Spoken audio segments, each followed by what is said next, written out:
go, baby. You're live. Well, you're recording. Not live. We're recording.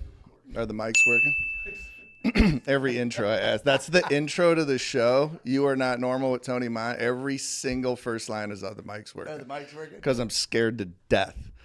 Anyway, welcome to You Are Not Normal with TONYMONT. I got a special guest today. I'm sure you guys are sick of seeing Giovanni on these podcasts because of his outfit and his overall demeanor.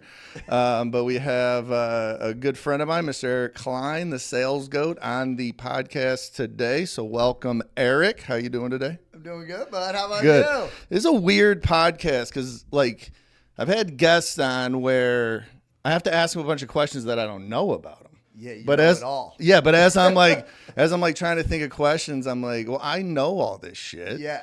But maybe not everybody else does. So I got to look at it through the eyes of somebody watching the podcast. Yeah. So this is gonna be fun. But welcome. So we have a business together out here in North Carolina, the wholesale business.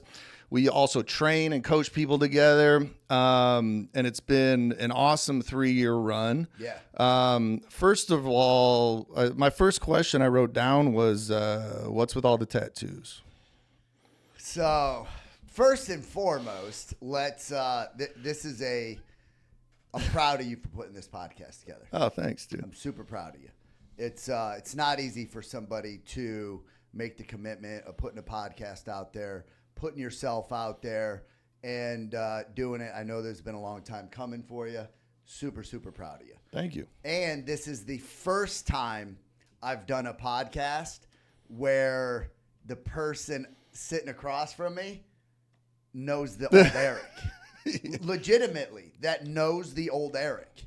Because nobody that's ever interviewed me, I'll tell the story, but they've never seen me in the story. Yeah. So it's I thought about that the other day. yeah. I don't know what triggered it, but I was thinking about it where, since we moved out here and got into this space, we've met so many people. Yeah. Like new people. Yeah. And just kind of our friend groups and the people we interact with on a weekly basis now is all kind of new. Yeah. I mean, we obviously have our old friends too, but I was thinking about it, I'm like, man, as we go through this journey and as we meet all these people and we do these podcasts and even Shyla, Yep. it's your wife. It's like, I'm the only one that's ever seen you Yeah. use drugs or drink or and same with me though. It's like, I used to party like a rock star too. And like, nobody's seen that side of me, that I've recently met. So it's kind of wild that, people don't realize what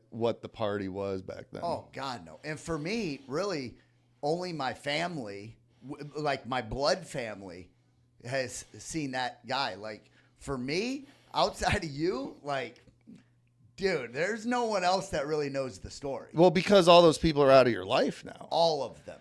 Because every single one of them. Yeah, and that's kind of where we were at back in 2005, where like I was going through my trial. You were at the height of your addiction, and like I was having trouble finding people to live with. Of course. You were having trouble. Like when we moved in together, it was, I think, when you got out of rehab in Madison, right?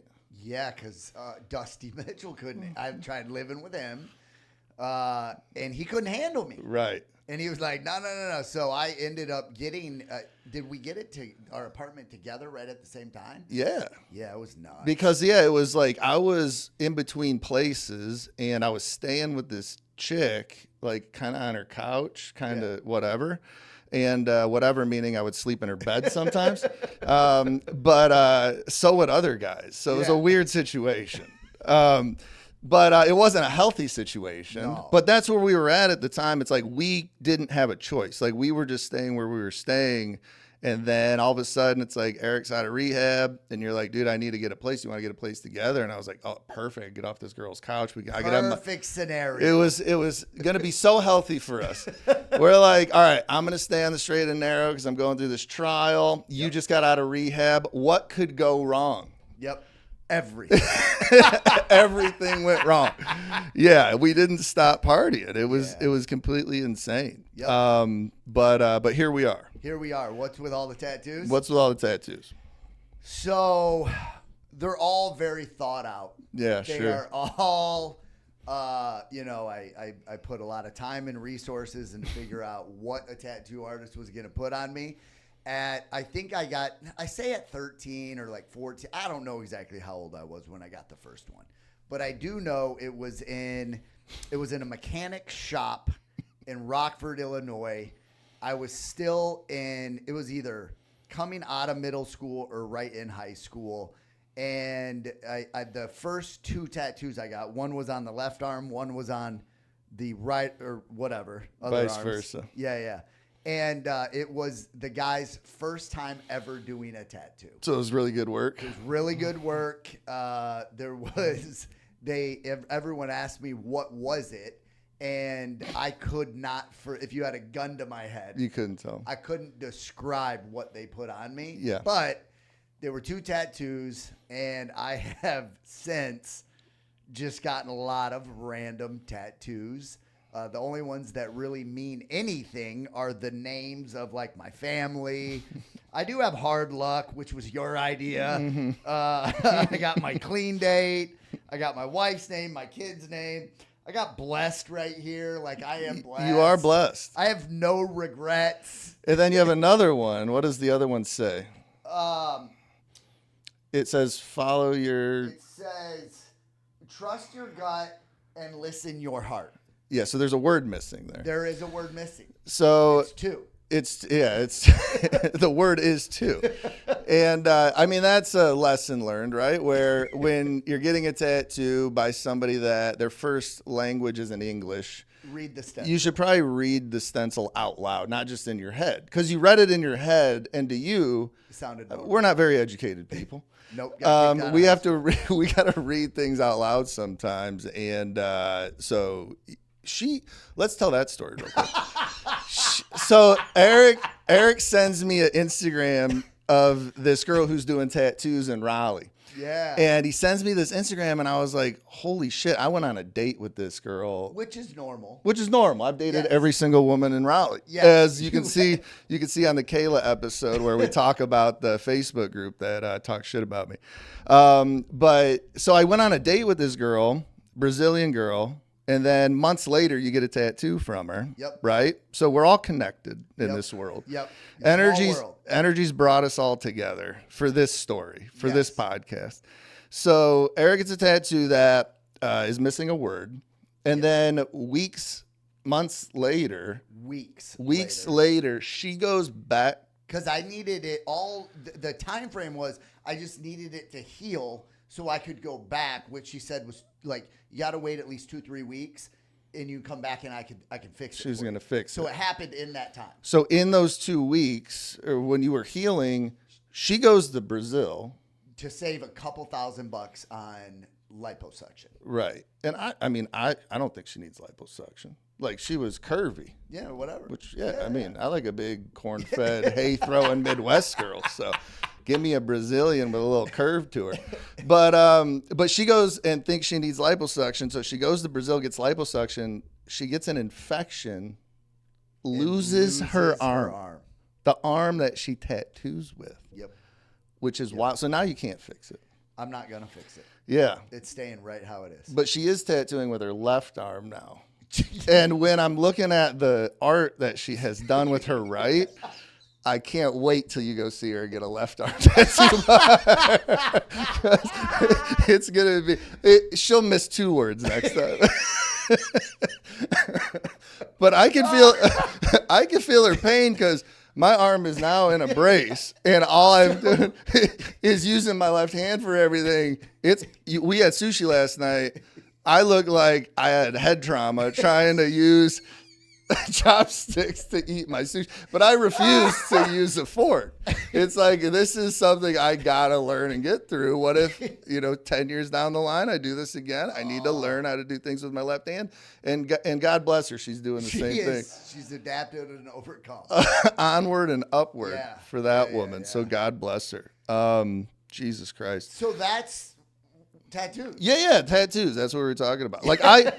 Like for me, the tattoos, like I remember being like graduating, I had 2 visible tattoos in high school, like on my arms. Yep. And and then I bought a vintage Harley when I was 18. I was riding with these older, Kyle DeMars' dad with all these bikers. We were going to rally. I just like wanted to be like a biker. Yeah. Smoking cigarettes and jean Tattoos. jacket. And tattoos was just the visual I wanted. But back then, dude, not everybody had tattoos. No.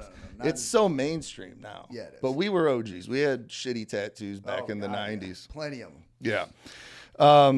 Talk about the alcoholism and stuff too. Like when you said the first time you ever drank, you got blacked out drunk. Blacked out. How old were you?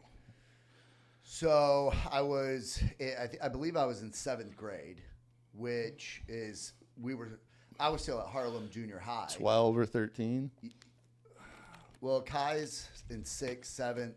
When do we go to the high school? In 9th grade. 9th grade. So it was. No, it was 10th grade actually. 7th, Back 8th, then? and 9th was in the junior high. All right. So it was one of those grades. I believe I was in, let's say, because I had to have been 13, 14. I know I was young. I hadn't hit 15 yet. And I was over at Chad Bennett's. And I got drunk. And out of everyone that was there, I'm the only one that blacked out, pissed myself. They had me in a bathtub puking. And that was the way I drank my entire career of drinking. Mm-hmm. I was a blackout drinker. I was an obnoxious drinker. Like, you had to be a rare breed to actually put up with me. Yeah. Like I always thought it was a blast. Well, of course. That's why I said rare. And I was kind of the same way. And I don't know if you felt this way, but I remember back then when I probably got blacked out drunk the first time when I was 15, because it was the day before I went to a Bear Packer game. My brother had his license, so I was either 14 or 15. Me, Jerry Foss, Derek Wester, and my brother stayed at my parents' house and then woke up and drove to Chicago the next morning. And we drank like a bottle of vodka or something that night. Yep. And I remember the first time feeling drunk, and I was like, holy shit, I need more and more and more. Like, it was the best feeling ever. Couldn't get enough. But when you look, like when people say, we talk about these stories of, drinking and all these crazy stories. And sometimes it's fun to tell a story, you know, like we have a lot of crazy stories. Most we can't tell. Yeah. But the ones we do tell are kind of funny and we put a funny twist on it. But like, it wasn't really a party. Like, there's a real dark side of drugs and alcohol. Yep. And for myself, like, I had way more moments where I was drinking or taking pills completely by myself in darkness to like numb the pain, not to have fun. 100%. That's how it was for me. Yeah. So I guess my question, I've never asked you this, but like that's how most people get addicted, is it's not a party. It's literally numbing something. Yeah, so it's prison. Yeah. Well, like prison. For you, like what was the underlying issue, do you think, that was causing you to like, escape reality? Man, I've thought about that. I'm like, man, how did I go so far to the deep end? And because when I look at like my childhood, I didn't, for the most part, like up until a certain point when my parents got divorced, like I think I had a normal childhood from the most, like when I look back at it. I do know when I started drinking, I think back of where I fit in my family. And I always tell the story of like my brother was the jock, my older brother was the jock, my younger brother was the mama's boy. And they kind of did their own thing. I was in the middle.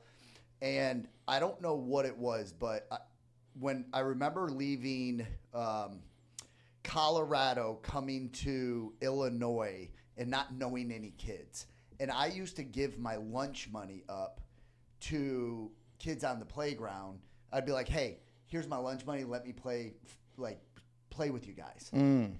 So I never felt like wanted. I never felt, and I think about this because when people ask me that question, like, man, what were you masking?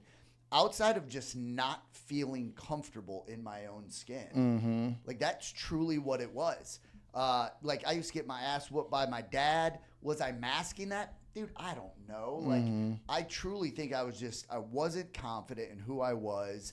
I didn't have, like, a belief in myself was not there. I was the guy where, like, when I was at home, I constantly felt like I was missing out on something. So I was calling everybody, and I felt like none of them wanted to hang out with me. Like, so, man, I just... No, I can relate to that. Like, my brother was kind of the golden boy, and he was sick a lot. He had, his 2 heart transplants and all that. And there was so much attention on my brother that I was just kind of whatever. And my parents would say it out loud. They'd be like, thank God you can take care of yourself because we don't got to pay attention to you. But, like, I was going through shit too. Like, nobody asked me, like, hey, are you okay? Your brother's on his deathbed half your youth. Like, is that fucking with you?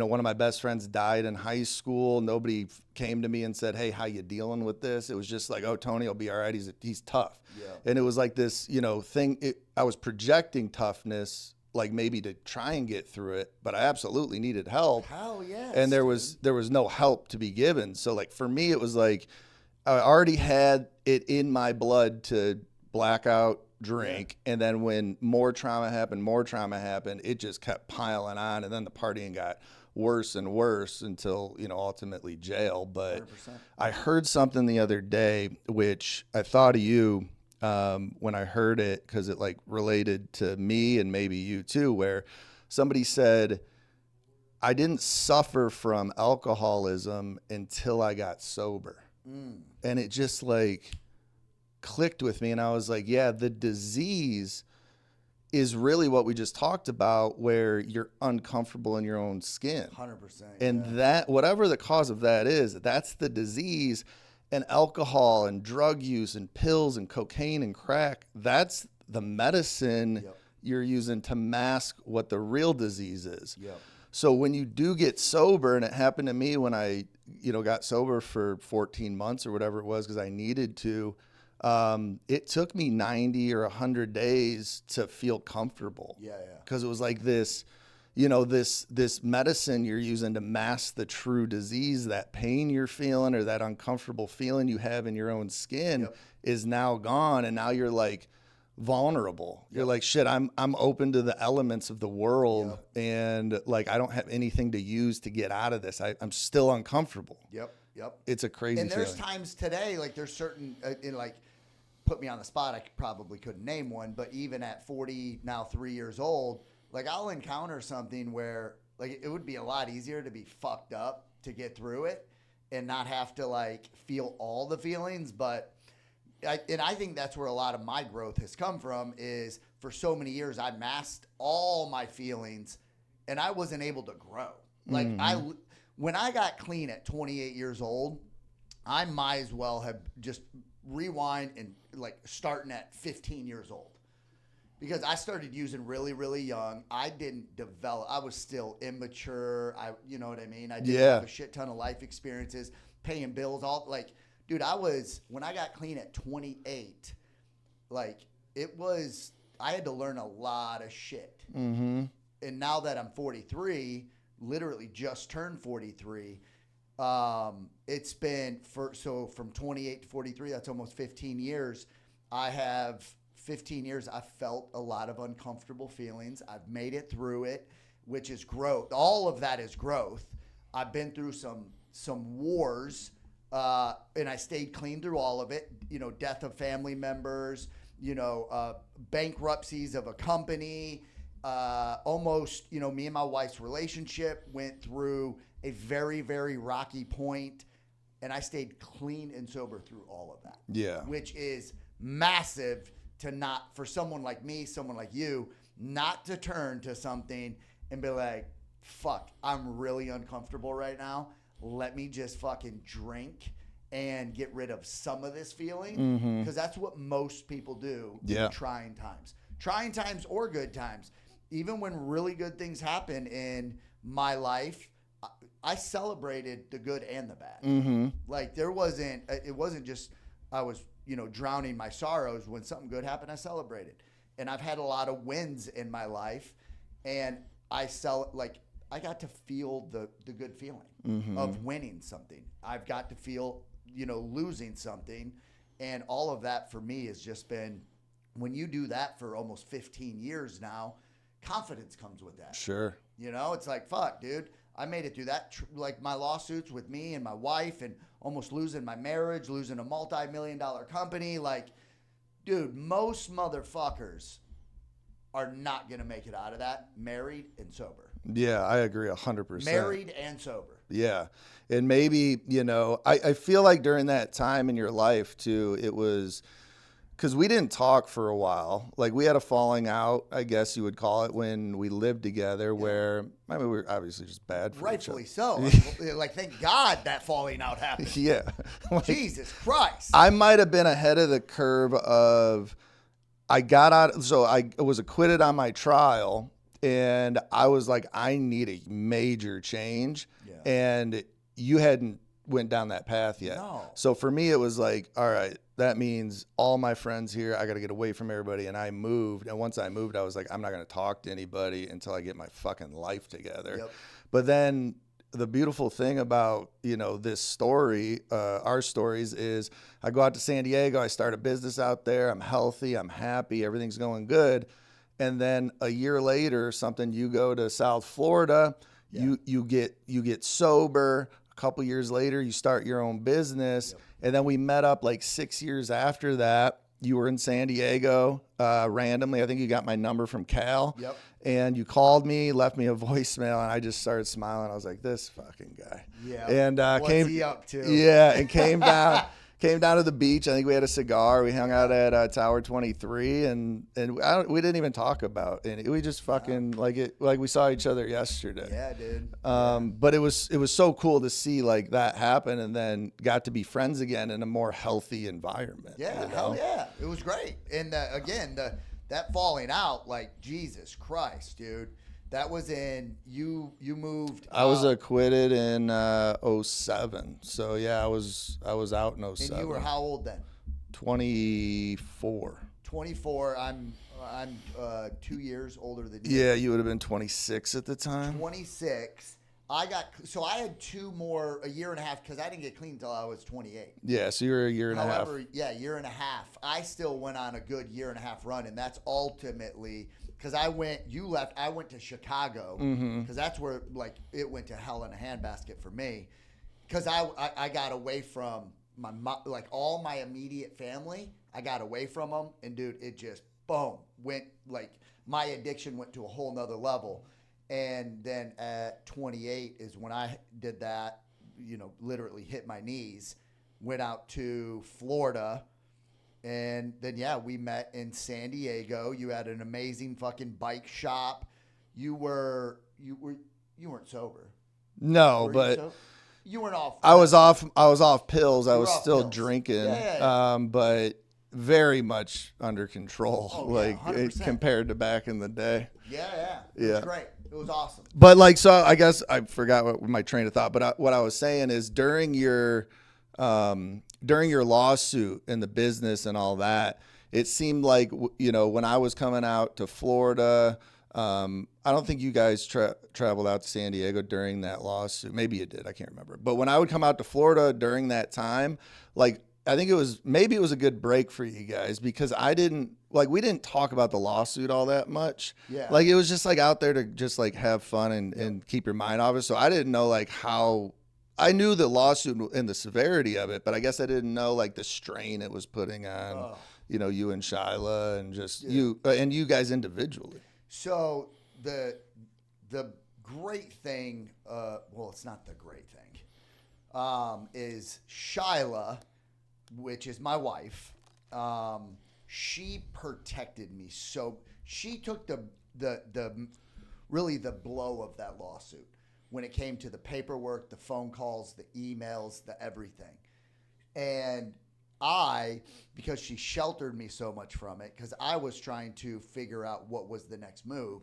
So like I was stressed trying to figure out the next play. She was stressed because she was actually dealing with the bullshit. Mm-hmm. And whether, and I say this not knowing if it's true or not, maybe she didn't understand my stress. I didn't understand her stress. Mm-hmm. And we couldn't, without understanding what each of us were going through, you know, because at that time, you know, my wife and I had, we had $11 million in just personal residence.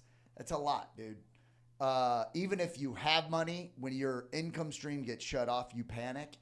And so she was dealing with that, and I'm out trying to figure out the next move. And at home, it was literally, there were nights where it was all out war. You know, she rarely, if ever, I don't know, would throw the D word around, divorce. I would throw it out weekly, like F this, let's just get divorced. I'm like, fuck, they're taking the company, might as well let them have the marriage. And like there were times I was online looking for an apartment.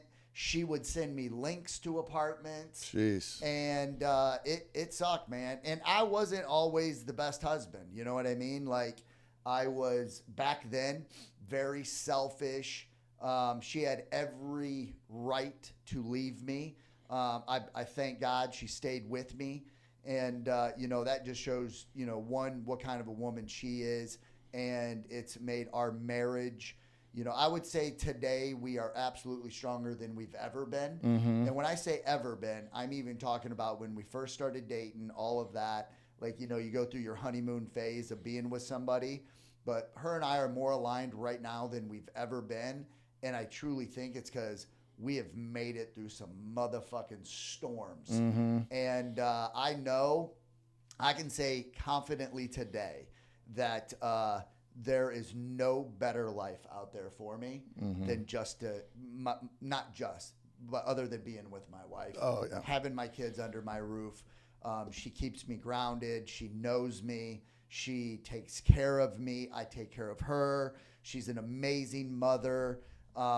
And you know, it took me some years to figure that out. Yeah. And I mean, we do that as men a lot. We got to learn the lesson the hard way, but I can definitely see that with you guys and just you, and even since the 3 years we've been out here, where, I mean, you know, now that we spend every day together, the changes, you know, that you've made and the relationship of you that you and Shyla have now is better now than even 3 years ago. And I've seen it happen, and it does make me so happy because Shyla's, you know, one of my best friends and just such a great person. Oh. It's like I'm always so happy that, you know, you ended up with Shyla because I get to be, you know, friends with somebody like that. I mean, you guys go on. We go on maybe dates. More dates than maybe more. You know, she needs a break from you. She needs a different conversation. But as you're saying that, I'm thinking as you guys go through the lawsuit and two necessaries, though, this lawsuit needs to get taken care of, which you couldn't fucking do. No. Yeah. So, but she takes that on. But on the other hand, there has to be a solution. There has to be a plan, and somebody's got to take action and figure out how the fuck do we make money. Yes. And that has to get done. And she couldn't do that. She's dealing with the lawsuit. Yeah. So both those things have to happen. It's probably the communication that wasn't there, but they both had to happen. And when I think of like, just so Shyla's our third business partner in this company. And when I think of like our dynamic, there's things that all of us do that the other ones just can't do. 100%. And I say can't, meaning could we? Probably, but it doesn't work that way. Yeah. I like staying in my lane. Yeah, and you do a great job. I love staying in my lane. Like there's stuff that you and Shyla do that, like full transparency, I don't want to do. Like, right. It doesn't get me excited, you know, but we all do shit sometimes that we don't want to do just to get through certain things. But it was, you know, having her deal with that allowed me to go out, as I like to say, and hunt and try and figure out what was going to be killed next to provide for, you know, for me and my family. And it was trying times. We made it through it. It was a multi-million-dollar lawsuit that I can assure you today it has thickened my skin, and I am, it would take a lot to try to spook me. Right. It gained confidence Gain for confidence, sure. yes. Well, and so did coming out here I've heard you say it. You said it yesterday. Yep. And I feel the same way where it's like, sometimes when, we both had our first business was a success and you think, shit, am I a one trick pony? Could I ever do this again? Do I have it in me to even do it again? Yep. And then for us to come out here and work as hard as we've worked for 3 years, it does make me feel like I'm almost invincible at this point. Yep. This last 3 years, love or hate Raleigh, it has love or hate Raleigh. Hate. But it has served a major purpose and role, I think, in all of our lives. 100%. And it got me away from so much noise to where I had no distractions. Yep. And it did exactly what you just said. It was like, no, the first one wasn't a get lucky business. Right. It was what we just proved in literally 36 months is, dude, hard work goes a long ways. Fuck yeah, it Hard does. work goes a long ways, because I've never flipped homes. I didn't know anything about the real estate industry. You've gotten way more educated on actual real estate in the last 3 years than I know I have. And for me, it was, dude, just put the fucking headset on and get back to work. That's literally what it was. And were there days where fucking it was rough? Of course it was. But the one thing that, and this is what most people in this industry don't do, is they don't just keep working. Right. They don't show up. They celebrate the wins way too long. Mm-hmm. And what we did is every single day for 36 months. It's been almost right at 30. Or has it been more? No, it's right there. It's right at 36 months. Every single day we showed up and we just worked. That's it. Just work. That is it. Yeah. And it's like people say to me sometimes, like, how long you been doing this? I'm like, a little less than 3 years. They're like, how do you know so much about this? And it's like, well, I do it 9 hours a day for 3 years, every day. freaking day. I'm just like Yep. a sponge absorbing new information, Yep. So that's how you're able to do it. Yeah. So you're, as, you're known as the sales goat, and you're really good at, you're the best at virtual sales. You've been doing it a long time. You're known in the industry and on social media as the virtual sales goat. You're the best coach out there. You're the best at it. You're the best at building businesses around that.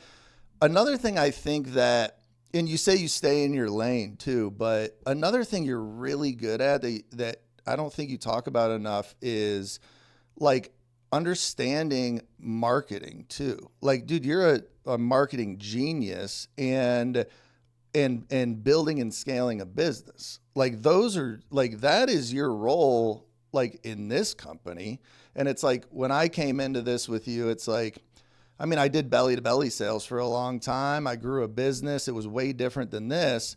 But it's like, if Eric is really good at all this stuff, like, let me learn real estate. Let me learn flipping. Let me learn all the transaction stuff so I can, solve problems and stuff like that. But, I think one aspect of your expertise that isn't talked about enough is marketing and scaling a business. Yeah. I guess I don't think about that. I really don't. Yeah.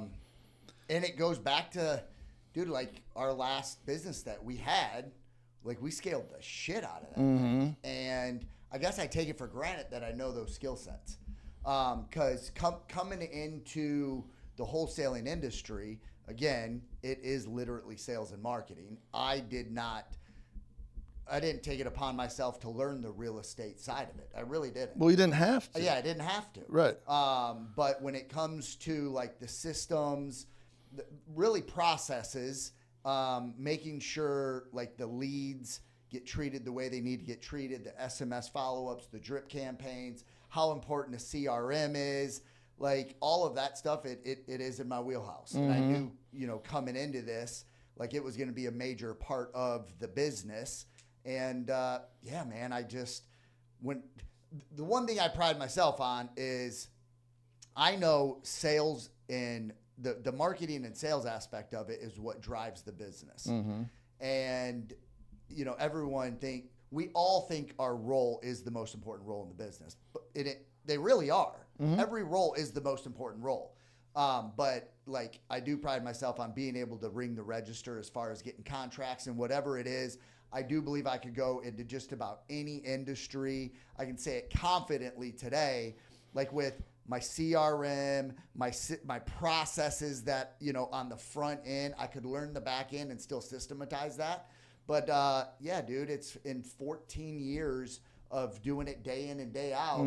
I don't even think about like, man, that's my expertise. I don't even really talk about that much a lot. Yeah, it's like one aspect that I think is missed in the coaching programs too, where it's like we talk about marketing and CRM and stuff, but it's like, to be such an expert in it, it's like how many people that are really good sales coaches are also owners of a cold call company that trains those cold callers and gets that marketing, and how many great sales coaches out there build a CRM from the ground up. Like there's so much value in that, instead of all these other guys, most of everybody else white labels a cold call company, white labels a CRM and calls it their own. But it's like when you take that true expertise of the sales process and the marketing process and scaling and building businesses, how many of these sales coaches even scale and build businesses? None. And then, so it's like, I think that's why you're so good at the other aspects and they're not, because you're actually in the trenches doing it. So it's just, I think it's just missed out there on social media that you don't get that respect that you deserve. Well, I'm gonna start putting that shit out there. You better expect it. You should. So as we wind down here on the pod, it's, you're shifting mostly these days, I would say, into coaching. And, I think, as we built this business and now we have sales manager in place, we have operations manager, we have a fantastic team. Like when we were talking about all the people that we've hired over the last 3 years and all the mishaps and all the goofballs, and like to be able to come into the office, and I mean, we're here on a Saturday morning and there's 3 of the dispo team is here working deals because they know we're behind. We're having a slow month. So to have a team like we have, and now that the business is, we don't have to be here every day to run comps and help. Like there's people in place. You've turned more your focus on coaching, which is something I absolutely love to do. Like we had a call last week with the elite group that just was so good, and it was like, I maybe took 7 minutes to jot down 4 things. And that's all it took to have a great call. And I love doing those calls. I'll, do them by myself for sure. But like when me and you are on those calls, it just feels like we give so much goddamn value. We do. It's because we do. And it makes me feel so good to coach. You know what I mean? So like, I feel like you've proven your point in the industry with our business. You've proven your point in the past building the timeshare exit company. It's almost like we always have these shifts, and it's like, I proved my point out in California, and then I came out here, I've proved my point here. And I think we both kind of realized like, we don't have any more points to prove. What do we love doing and what gives us that warm and fuzzy feeling? And it's really helping other people do what we've already done. Help someone else prove a point. Yes. That's a great line. We need that on t-shirt. Helping someone else prove a point. Yeah. It's to echo, right? To echo the calls that we get to do, to be a part of being able to take somebody that doesn't believe in themselves, that doesn't think that it's possible for them to do what we've done because we were in their shoes before, or maybe even worse off than they were, and to be able to take, 13, 14, 15 years of experience, not only in business, but in life, in getting sober, in relationships, and trials, and lawsuits, and the not giving up, and the consistency of what showing up every day does for you. Like, because we have, you combine it together, we have 30 years of experience. 30 years. Hundreds of millions of dollars closed. And, we would be, they say you help enough people, you get to have anything you want, right? You help enough people. And I've realized that. I'm like, Jesus Christ. Like, you hear it. And then it's like you start doing it. It was like, holy shit. This is actually true. Right. You help enough people and we get to have whatever we want. That's just the way that it works. And just for you, sales has changed your life. Being an entrepreneur has changed your life. And I want to be able to help as many people change their life. Like, dude, we are blessed people. Oh, God, yeah. Blessed. Yes. Because I used to say, if I had if I would have got what was, should have been served up to me, I would have been locked up. I would be dead. Who knows? I'd be in some crazy asylum. But, I don't believe that to be true. Like, I truly believe everything that I went through, it just allowed me to sit here today, be grateful for everything that I have. I'm more grateful today for what I have than I was, 4 years ago when I was making $8 million a year. Yep. I'm more grateful today, and I'm not making $8 million a year today, but I am more grateful for today than I was back then. And it's because, I don't know, man, I took a lot of what I had for granted. Everything, my relationships, my friendships, my marriage, I took all that for granted. I don't take it for granted today. And I know there's a lot of people out there that we can help get out of whatever they think they can't get out of. And it takes guys like us, a guy that I'm getting close with right now, Andy Elliott. He says the ones that have the most scars are the most qualified. 100%. The ones that have the most scars are qualified to do what we are doing. Someone that hasn't been through what we've been through, dude, are they even really qualified to fucking? I don't think so. I'm not drawn to people like that in my life or as a mentor or a coach or anything, Yeah. And you can wean out for the most part, at least I know I can, I'm sure you can. You can tell the fakes from the phonies, or the reals from the phonies. And we would be doing a disservice of not going and helping as many people out there as we can possibly help. Yeah. Like, it would be selfish of us, knowing what we've been through, what we've been able to do, what we're still going to do, to be able to leave a state, show up in the middle of fucking North Carolina, and in 12 months build a 7-figure business. Dude, not many people can do that. Right. Yeah. And I don't take it for granted either. That's what ups and downs do for you, though. Yes. And it's, the obstacle is the way is the book I'm reading right now. And it's just every line in that book proves a point of this, like, the obstacle is the reason we learn so much, and and because we learn so much is the reason we can teach so much. Yep. Without an obstacle, you're not going to learn anything. Yeah. So I agree with that 100% through life, business, and otherwise. Yep. And just like in my last business, when I built it from the ground up, I didn't have mentors or coaches or training or anything. I had to learn everything over a very long period of time of trial and error. Yep. And when I came here with you and saw the way you did things and the way you calling RDRs and talking about building rapport, and it's not about the house, it's about the person you're on the phone with. And I'm like, damn, I wish I would have known all this when I started the bike shop, because it took me years to figure it out on my own. And as we're talking about RDRs, it's like, I would teach the team every morning. The first thing I would say is, when somebody comes in and says they're just looking, you got to just go up to them and say, what are you looking for? Yep. How's your day going? Where do you live? And don't even talk about the bike for the first 5 minutes. Yeah. Like talk about their life and then get back to the bike. And then when they ask for a deal, say, I don't know, I got to go look in the computer. And we would leave them on ice with the bike in their hand. We wouldn't put the kickstand down. I would always tell everybody, I'm like, don't put the kickstand down, let them hold it. Because then they would hold on to the handlebars. They'd sit on it while you're going back and checking on the computer if you can give them a deal. Yes. It's just like putting them on hold. I love it. And it was all these things you were doing in your sales process. I was like, fuck, it took me like 4 years to figure all this out. I should have fucking read a book, you know? It, so it's coaching. It just, if I would have had that type of sales coaching when I started the shop, it, like, who knows what could have been, you know? That shop did really, really well for me.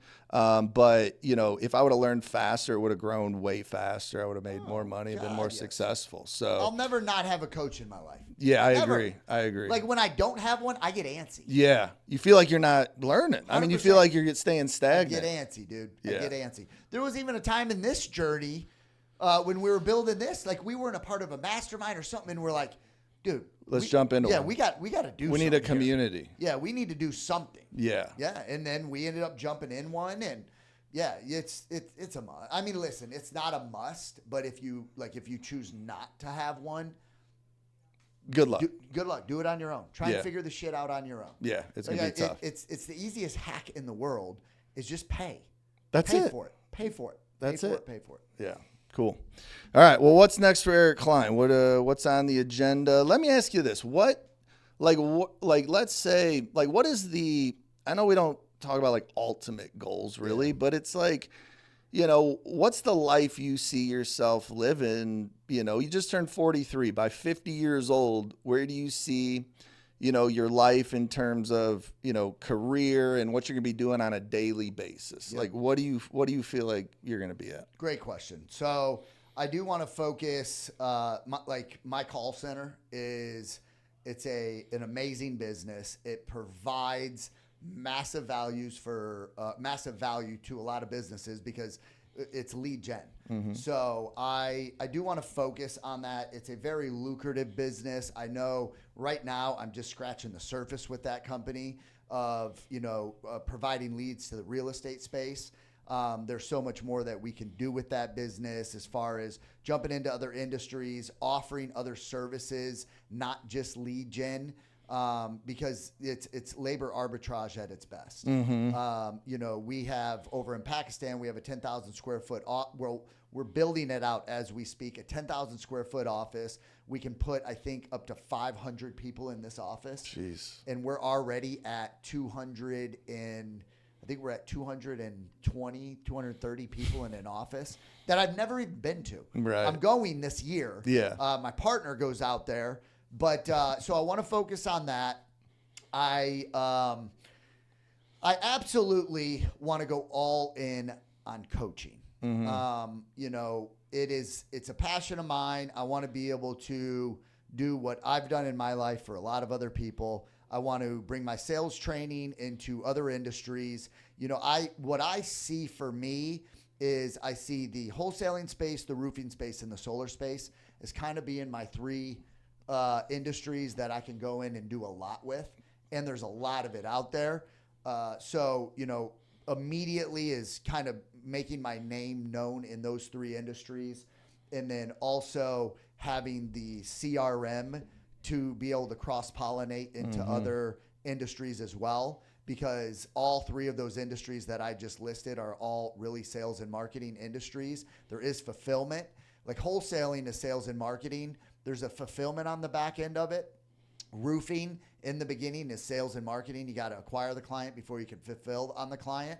And then solar is the same thing. A lot of these sales orgs aren't actual installers. Right. So if I can go in and help these guys stop knocking doors and just pick up the phone, I believe they can scale better, cut costs, all that jazz. So, you know, that's where I see, you know, me and my future. And educating. I know for like you and I think we can totally fuck up the wholesaling space and any other spaces, dude. I don't think just the wholesaling space.